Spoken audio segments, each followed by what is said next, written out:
the number one issue for economic developers right now is not necessarily day-to-day economic development. The number one issue they're facing is workforce. And I jokingly say that economic developers 8 years ago didn't know how to spell the word workforce, and now they're having to get involved with the workforce community, the community colleges, the workforce investment boards. They need to know about things like WIOA in ways that I think many of them are dumbfounded, because they're having to learn a bureaucracy, a set of programs in order to meet the needs of their employers. Existing businesses aren't able to expand. Some of them are having to think about other locations unless the economic developers and the workforce suppliers can figure out how to get them talent. And it is amazing how we've turned around, and that is the number one issue. So if we went back 15 years ago and we talked to site selectors and economic developers who were responding to companies or site selectors in terms of, hey, we may bring something to your community, they would send you a paper document, a paper RFP. And that paper RFP, you would fill out what's your unemployment rate, how far are you from an international airport, can you get a master's degree, do you have some type of machine or tool and die operation at the community college where they could train people.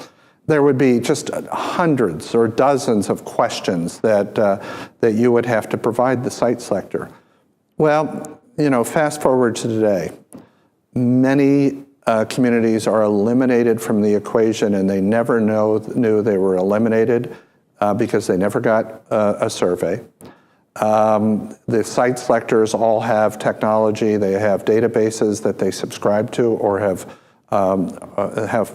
built themselves, and that technology has kind of walked around economic developers.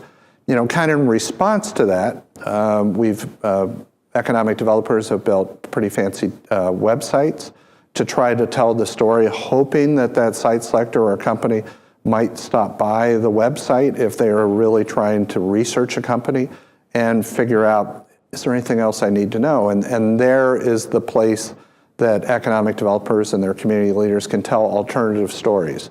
There was a guy here in Cleveland by the name of Charlie Webb. He worked at the Greater Cleveland Growth Association before they changed their name.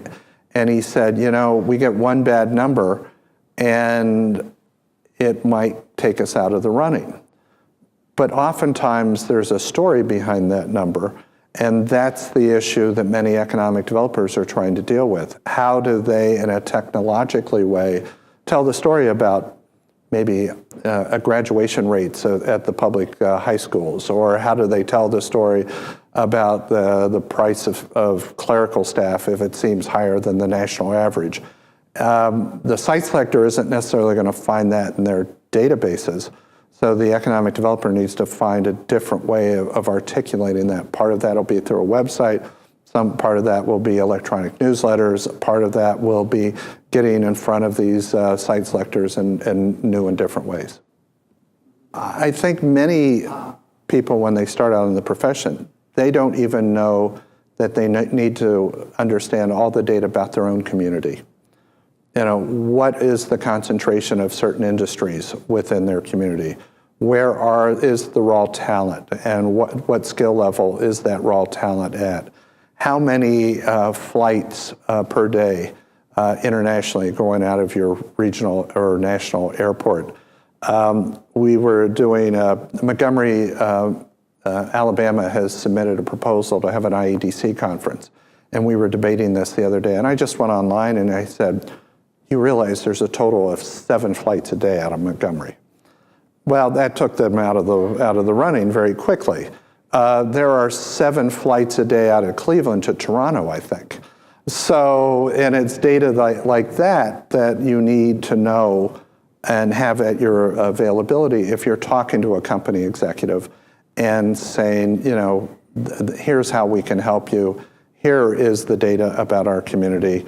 And it needs to be much deeper than that, but so I'm scratching the surface when I give some of these examples.